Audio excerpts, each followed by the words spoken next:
أعوذ بالله من الشيطان الرجيم. بسم الله الرحمن الرحيم.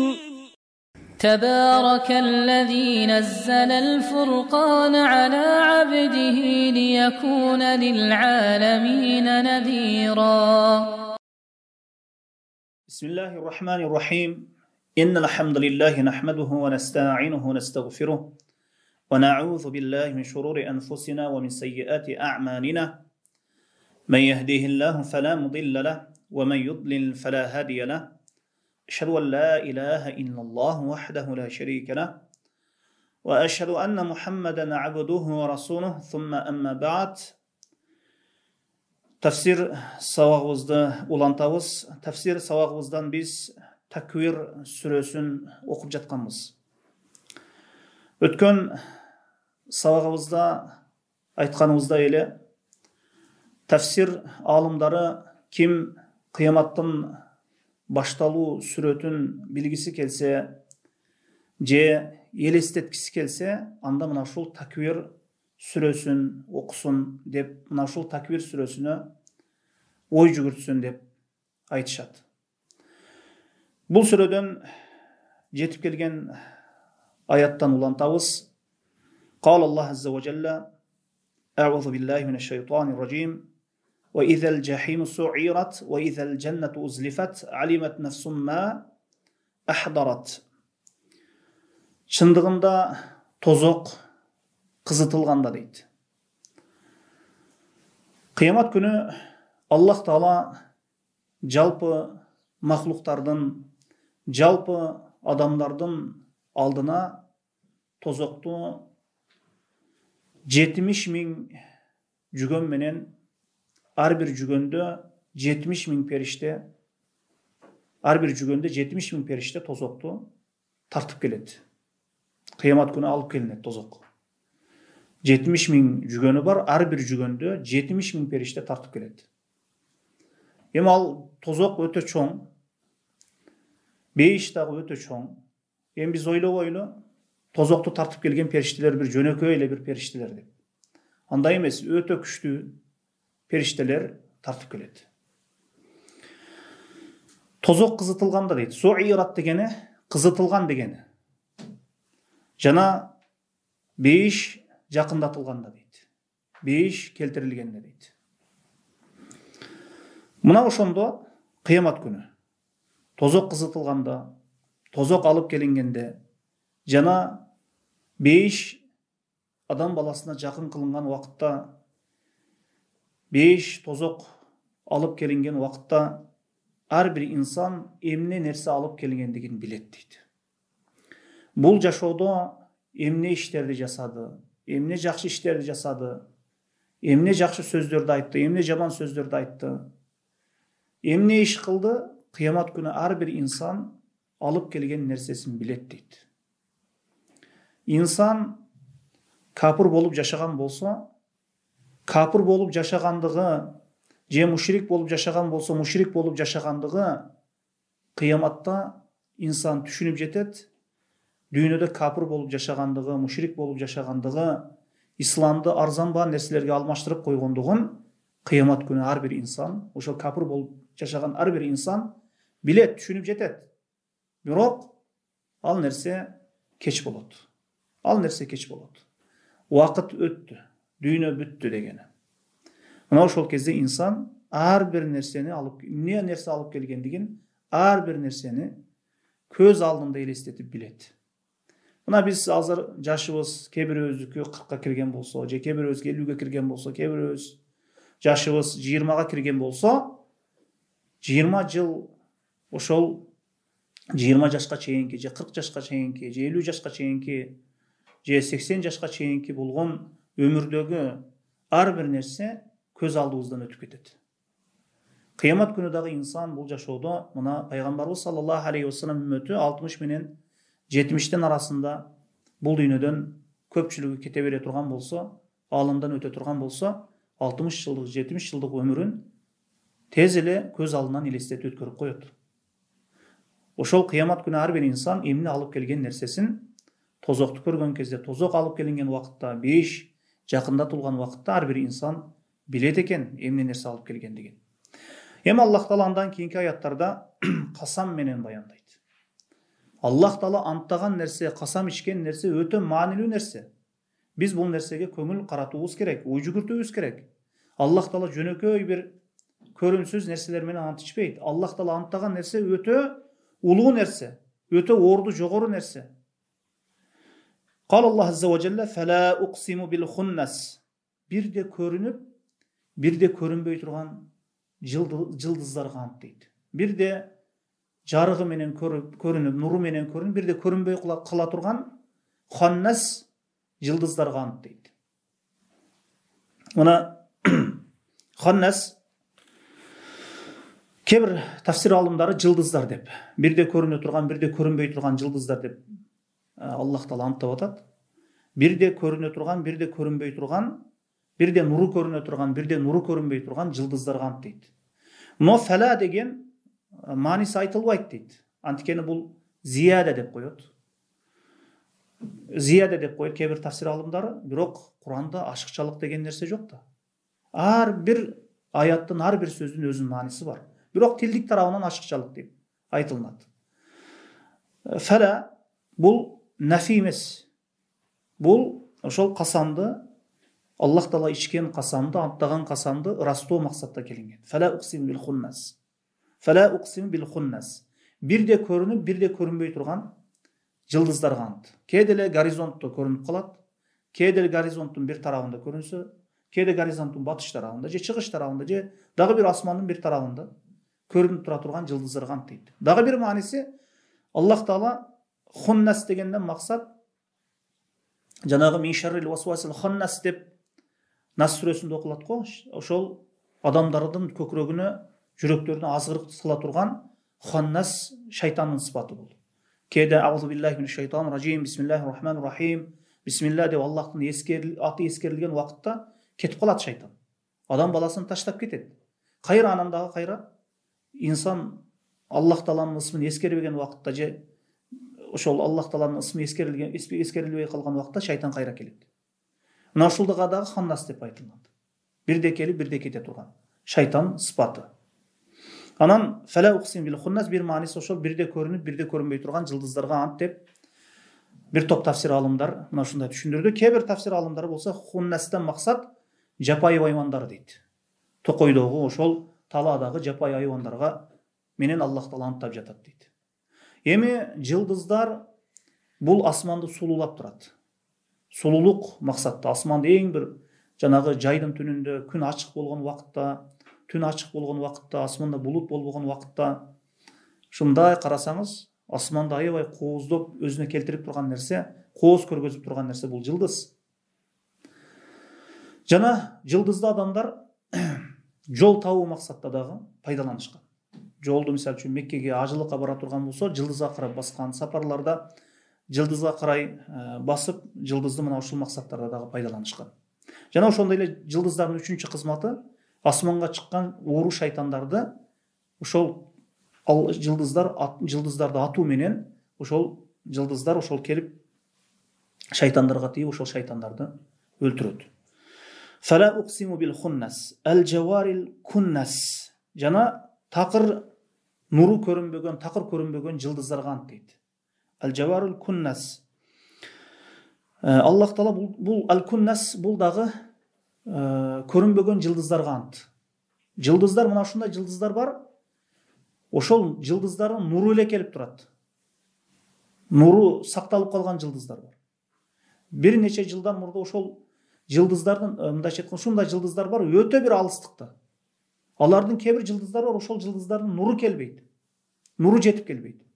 Өтө алыстыкта, бирок ошол жылдыздардын нуру жетип келбейт. Көрүнбөгөн жылдыздарга ант дейт. Көрүнгөн жылдыздар бар экен, көрүнбөгөн жылдыздар бар экен. Аллах алам, мына ушундай жылдыздар бар. Биз дагы бир биле бербейбиз бул жылдыз ааламындагы. Көзүбүзгө көрүнүп турган нерселерге ишенебиз да биз. Жылдыз ааламында дагы ушундай жылдыздар бар. Жок болуп кеткен жылдыздар бар, бирок алардын нурлары сакталып калган жылдыздар бар. Аллах алам. Валлайли иза ас-ас. ошол түн киргенде караңгылыгы менен кирген түнгө ант дейт. Ас дегени келип кетүүгө айтылат. Түн, мисалы үчүн кечинде күн баткан кезде караңгылыгы менен кетет, караңгылыгы менен келет. Жер жүзүн караңгылык каптайт. Ал эми эрте менен ван-нахари иза тажалла, күндүз таң жараган убакытта караңгылыгы менен кетет. Түнгө ант. Түн дагы өтө бир чоң бир немат. Мына Кур'ан-ы Керимде Аллах Таала айтат: эгер биз түндү алып койсок, силердин жашооңордон түндү алып койсок, жер жүзүнөн түндү алып койсок, ким аны силерге келтирип берет дейт. Ал эми ким күндүздү алып койсок дейт. Ошол жарыктыкты алып койсок, ким силерге келтирип берет дейт. Кээ бир Аллах Тааладан башка илах тутуп алган буттары, санамдары, идолдары келтирип бере албайт да. Адам баласы, жиндер бириксе дагы түндү, күндүздү эч ким адам баласы үчүн пайдасына бир келтирип же тияк бияка кылып бере албайт. Булардын баарысы Аллахтын колунда. Вас-субхи иза танаффас, агарган таңга ант дейт. Түн менен анттады Аллах Таала. Агарган таңга ант дейт. Булардын баарысы касам. Мына касам. Аллах Таала каалаган нерсе менен анттайт. Эми биз махлуктар, биз адам баласы ант ичкен кезде валлахи, биллахи, таллахи деп Аллахтын ысмы менен ант ичүүбүз керек. Эгер сөзүбүздү, амалыбызды тастагыбыз келсе, ырастагыбыз келсе, Аллахтын ысмы менен гана анттообуз керек. Вас-субхи иза танаффас. Танаффас ван-нахари иза тажалла дейт го башка бир аятта. Ошол күндүз жарган убакытта. Вас-субхи иза танаффас, агарган таңга ант дейт.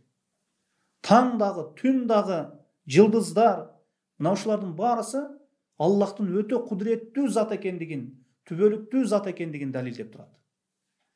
Эми таңдын Раббиси Аллах, түндүн Раббиси Аллах, жылдыздардын, мына ушул планеталардын Раббиси Аллах, ааламдардын Раббиси Аллах. Эми инсан мына ушул нерсени түшүнүп жеткенден кийин бул ибадаттардын баарысын Аллахтын өзүнө гана арнообуз керек. Болбогон бир нерселерге, башка бир нерселерге дуа кылбоо керек. Аллахтын өзүнө гана сажда кылуу керек, руку кылуу керек. Аллахтын өзүнө гана сыйынуу керек. Аллахка шерик кошуп коюудан этият болуу керек. Эми касамдын жообу келатат. Иннаху лакаулу расулин карим дейт. Нол Мухаммад саллаллаху алейхи ва салламга түшүп турган нерсе бул ишеничтүү элчинин улуу сөзү дейт. Мындайча айтканда, Кур'ан-ы Керим Жибраил алейхиссаламга милдеттендирилди. Жибраил алейхиссалам Аллах Тааладан вахийни алып, ошол Кур'ан-ы Керимди алып, пайгамбарыбыз саллаллаху алейхи ва салламга алып келди.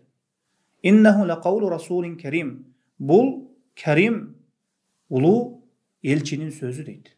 Улуу элчинин сөзү. Бул жерден расулдан максат бул периште Жибраил алейхиссалам. Жибраил алейхиссалам бул лакаулу расулин, бул Кур'ан-ы Керим Жибраилдин сөзү эмес. Жибраил бул Аллах Тааладан ушул Кур'ан-ы Керимди, Аллахтын сөзүнү пайгамбарыбыз саллаллаху алейхи ва салламга жеткирүүчү. Мына ушул кызматы бул периштенин кызматы. Иннаху лакаулу расулин карим, бул улуу элчинин сөзү деп атат. Элчинин сөзүнөн максат бул жерде сөз Жибраил алейхиссаламдын сөзү эмес, бул Кур'ан-ы Керим. Бул Аллах Тааланын сөзү. Ал периштенин негизги кызматы, милдети Аллах Тааладан вахийни, ошол Кур'ан-ы Керимди, Аллахтын сөзүнө пайгамбарыбыз саллаллаху алейхи ва салламга алып келип жеткирүү жана пайгамбарыбыз саллаллаху алейхи ва саллам милдети ошол Аллахтын сөзү болгон вахий Кур'ан-ы Керимди бул адамдарга жеткирүү болуп саналат. Эми периште Жибраил алейхиссалам бул өтө улуу периште. Зи кувватин инда зил аршил макин. Ал арштын бекем, арштын алдында, арш улуу Аллах Тааланын алдында өтө бир күч кудуретке ээ периште. Зи кувватин инда зил арши макин. Улуу арштын алдында бул өтө бир мындай күч кудуретке ээ периште. Мына хадистерде келет, Жибраил алейхиссаламдын 6000 канаты бар дейт.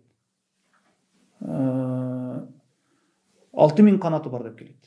Мына Лут пайгамбардын коомуну коомуну бир эле кыштакты бир эле канаты менен көтөрүп асманга көтөрүп туруп жерге кайра чаап койгон.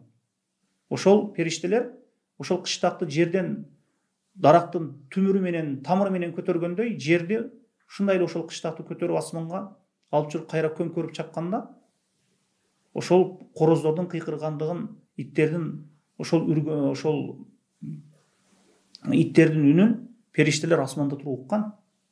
Мына ушунчалык бир эле канаты менен көтөрүп койгон. Бир эле канаты менен. Ушунчалык күчтүү периште. Аллах Таала мына ушундай күчкө ээ кылып койгон бул периштени. Унутпайгам, мутаин самма амин. Жогорку жамааттын, мындайча айтканда асманда бул периште өтө сөзү өтүмдүү дейт. Жибраил алейхиссаламдын сыпаттарын мына сыпаттап берип атат Аллах Таала. Жана өтө ишенимдүү периште. Өтө ишенимдүү. Канча Аллах Таала пайгамбар жиберген болсо, Аллах Таала ошол пайгамбарлыгына эмнени түшүргөн болсо, эмнени вахий кылган болсо, ошону бир тамгасын өзгөртүрбөй жеткирген. Бул Жибраил алейхиссаламдын сыпаты. Эми Жибраил алейхиссалам ошол өтө күчтүү периште экен, өтө бир чоң бир күчкө ээ экен. Вама сахибукум бимажнун.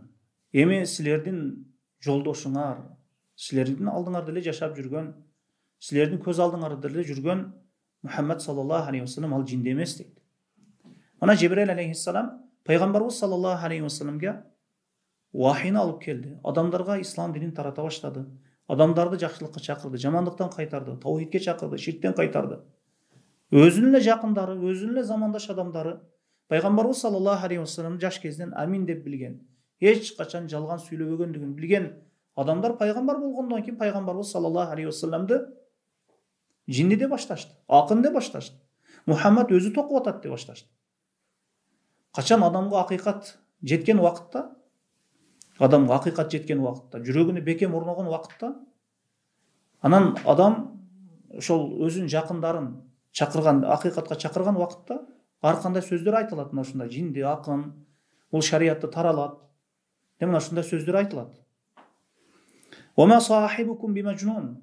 Ошол силер менен эле замандаш, силер менен эле жолдош болуп жашаган Мухаммад бул жинде эмес дейт. Бул акылы ордунда, силер аны амин экендигин жакшы билесиңер. Мына Ахнас ибн Шурайк ушул киши Абу Жахилдин алдына барып, Абу Жахил, мына эч ким жок, экөөбүздөн башка. Мухаммад тууралуу бир нерсе дечи, ушул Мухаммад жалган сүйлөгөнбү деп сураганда, Жибраил Абу Жахил да айткан экен да. Жок, валлахи, Аллахка ант эч качан ал жалган сүйлөгөн эмес. А эмне үчүн аны алып келгендигин сен анда Мухаммадды жинди ар кандай деп ага зыян берип жатасың.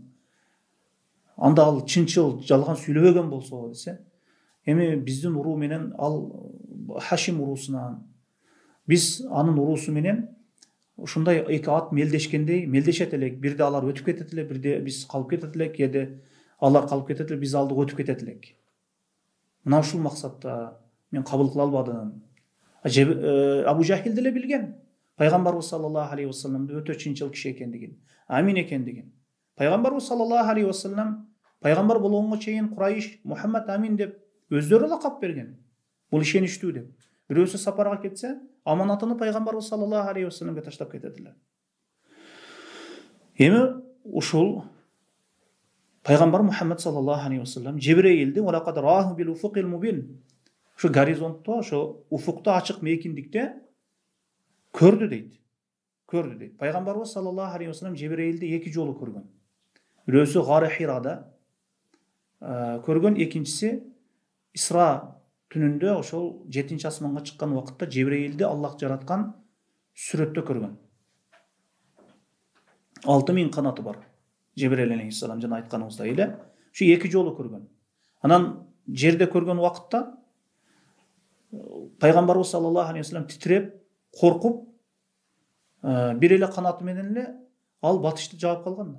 Бир эле канаты менен эле чыгышты жаап калган. Өз сүрөтүндө көрүп, пайгамбарыбыз саллаллаху алейхи вассалам коркуп, заммилуну мен уроп койгула деп калтырап титиреп келип пайгамбарыбыз саллаллаху алейхи вассалам уронуп жатып алган. Вама хуа алал гайби биданин. Эми ал Мухаммад саллаллаху алейхи вассалам эч качан ошол вахийге кызганган эмес дейт. Пайгамбарыбыз саллаллаху алейхи вассалам Аллах Таала эмне түшүргөн болсо ошонун бирөөсүн калтырбай, бир үтүрүн, бир чекитин калтырбай айткан. Ушунчалык адамдардын хидаятка келүүсүнө өтө кызыккан, мындайча айтканда өтө алардын хидаятына келүүсүнө өтө бакылдык кылган эмес. Бир нерсени жашырган эмес.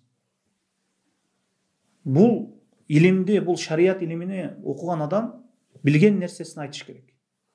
Бар нерсени айтыш керек. Пайгамбарыбыз саллаллаху алейхи вассаламга бирөө баланчы жерде, же баланчы көчөдө, же баланчы кыштакта, же баланчы жерде иманга келейин деп турат десе, ошого барган пайгамбарыбыз саллаллаху алейхи вассалам. Ушунчалык кызыккан, ушунчалык хидаят тарабын алган. Эч бир нерсени жашырбай айткан. Али радыйаллаху анхун жиберип жатып, эгер сага бир адам хидаятка келе турган болсо, хидаятка келип калуусу сен үчүн ошол кызыл төбөдөн жакшы деген. Пайгамбарыбыз саллаллаху алейхи вассалам эч бир нерсени жашырган эмес. Ал эч качан өзүнөн бир нерсени сүйлөгөн эмес. Ал вахийни гана сүйлөгөн. Аллах Тааладан эмне келген болсо ошону айткан. Эч бир нерсени жашырган эмес, кызганган эмес, сараңдык кылган эмес, мерездик кылган эмес. Кандай болсо дал ошондой жеткирген. Ал Мухаммад айтып жаткан нерсе. Бул шайтандын сөзү эмес дейт. Эми адамдар хидаятка келбесе, ар кандай хидаятка келүүнү каалабаса, адам баласы ар кандай нафсы каалаган нерселерди ойлоп таап сүйлөй берет. Пайгамбарыбыз саллаллаху алейхи вассаламды ушул Кур'ан-ы Каримде аяттарын айтып адамдарга дават кылган кезде, бул шайтандын сөзүн айтып атат. Буга шайтан вахий кылып атат, илхам берип атат дейт. Шайтан да илхам берет. Шайтан да илхам берет кээ бир адамдарга. Бирок пайгамбарыбыз Мухаммад саллаллаху алейхи вассаламга Аллах Таала илхам берген, мындайча айтканда вахий кылган. Бул шайтандын сөзү эмес Кур'ан-ы Карим. Ана бирөө айтат мага, мен устазымдын түшүндө ага 4 китеп түшкөн дейт. 4 китеп түшкөн дейт. Кур'ан-ы Карим жакшы көрөсүңбү же ошол устазың түшүндө көргөн 4 китеп жакшы көрөсүңбү десем, мен ошол устазыма түшкөн 4 китепти жакшы көрөм дейт.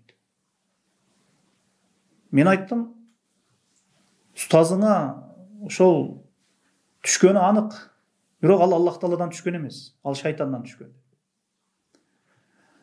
Ибн Аббас радыйаллаху анхумага бирөө келип, мен түшүмдө мына ушундай вахий түшүп атат, мага илхамдар келип атат, вахий келип атат дегенде, вахий келген анык, бирок Аллах Тааладан эмес, шайтандан анык түшүп аткандыгы акыйкат бул деп айткан экен. Мына ошондуктан шайтан дагы өзүнүн жоро жолдошторуна, өзүн ээрчиген адамдарга вахий кылат. Мен бул Кур'ан-ы Карим мына окулганда, бул кыраат кылынганда капырлар таасирленип калып атат го. Пайгамбарыбыз саллаллаху алейхи вассалам Нажим сүрөсүн окуганда кээ бир капырлар сажда кылып жиберген. Мына азыр дагы мына интернеттен карасаңыздар болот. Өзү исламда эмес кээ бир адамдар. Кээ бир исламдагы ошол жакшы окуган кырааттарды уккан убакта, карылардын кыраатын уккан убакта ыйлап жиберип атат.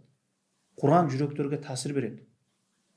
Кур'андын нуру жүрөккө кирип кала турган болсо, инсан тойбойт муну окуп. Фаайна тазхабун дейт мына эми. Эми силер каяка кетип атасыңар дейт. Бул бизге да тийиштүү. Эртең менен турабыз. Бир күндү кечкиртиребиз, ошол күн кетти эми. Ал күн эми башка келбейт.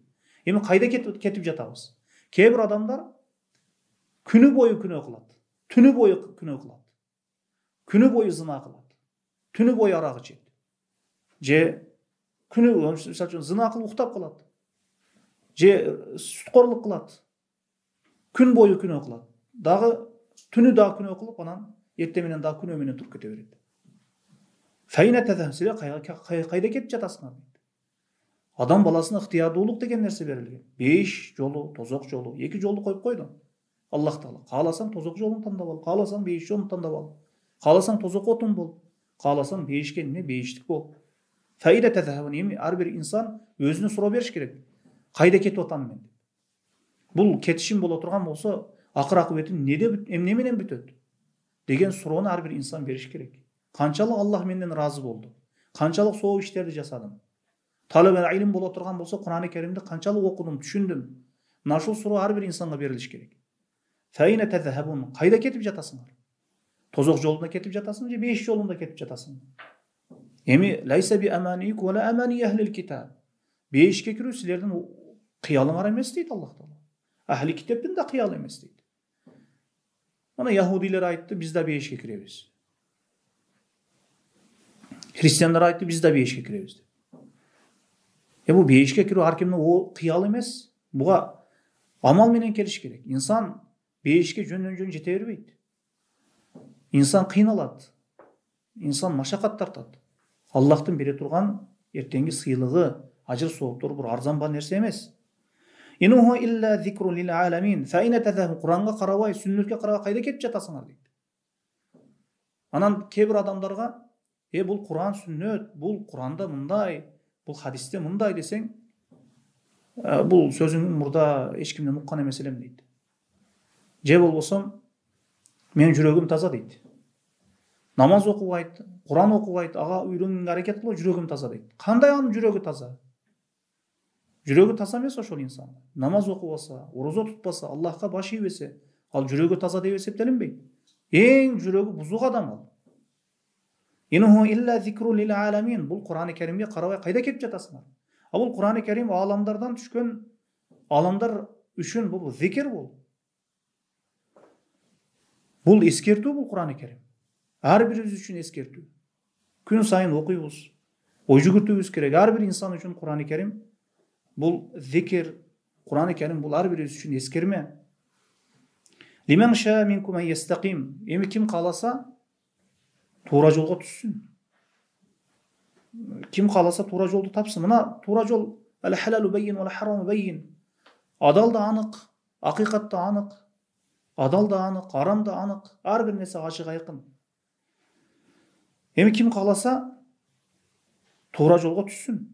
Туура жолду тандап алсын. Күн сайын мына Фатиха сүрөсүн окуганда дуа кылабыз. Ихдина сиратал мустаким. Мени туура жолуңа багыттагын. Аллах Тааладан не? Хидаят сурообуз керек. Туура жолду сурообуз керек. Кебирлер атиги да туура деп атат, бул да туура деп айтып жатат. Ким тууралыгын да билбей калдым дейт. Андай эмес, туура жол бул анык, акыйкат. Куранды ачсын ошол инсан. Мына хадистерди ачсын, сахих хадистерди окусун. Туура жолду табат инсан. Дуа кылсын. Туура жолду табат инсан. Ва ма ташауна илля ан яша Аллаху раббул аламин. Силер аламдардын Раббиси Аллах каалагандан башка не силердин каалаганыңар болбойт дейт. Силердин каалаганыңар болбойт, бир гана аламдын Раббиси каалаганы болот дейт. Аламдын Раббиси каалаган болот дейт. Аллахтын каалоосу адам баласынын каалоосунан да жогору турат, биринчи турат. Аллах каалаган нерсе болот, каалабаган нерсе болбойт. Мына хадисте айтат го пайгамбарыбыз саллаллаху алейхи вассалам. Эгер жин инсан биригип келип, эгер сага зыян беремин десе, Аллах жазып койгон зыяндан артык башка бир зыянды бере албайт. Эгер жин инсан биригип келип пайда беремин десе, Аллах пайда бере албайт. Бир гана Аллах жазып койгон пайданы гана бере алат. Пайданы гана бере алат. Болбосом жок. Аллах каалаганы болот. Куран-ы Керимде мындай аяттар көп. Бул Аллахтын каалоосу тууралуу. Ва ма ташауна илля ан яша Аллаху раббул аламин. Эми инсан алдыга жакшылык аракет кылыбыз керек. Анткени Аллах Таала Куран-ы Керимде айтат, силер кайсы бир нерседе жакшылык же жамандык бар экендигин билбейсиңер дейт. Аллах Таала жакшылык, жамандыкты бизге мына Куран сүннөттө не жакшылык бар экен, не жакшылык экендигин, не жамандык экендигин бизге көргөзүп койду.